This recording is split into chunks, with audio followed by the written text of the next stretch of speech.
এই যে কালকে ঘুরে এসে রাত্রিবেলায় এসছি, কালকে একটু ভাত করে নিয়েছিলাম রাত্রিবেলায়।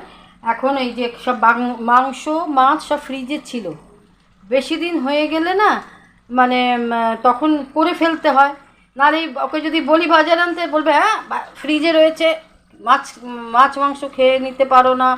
আবার একদিনে যদি খাই এই তো নিয়ে এলাম, এই মধ্যেই শেষ হয়ে গেল সব, এই তো সেদিন এই মাংস নিয়ে এলাম, এই মাছ নিয়ে এলাম, তাহলেও বলবে আবার এই শেষ হয়ে গেল, একটু রেখে খেতে পারো না ফ্রিজে। আবার ফ্রিজে রাখলে বলবে রয়েছে এক গাদা, ওইগুলোই খেয়ে নাও এখন। ঠিক আছে, এই যে মাংস রান্না হচ্ছে, এই দেখো।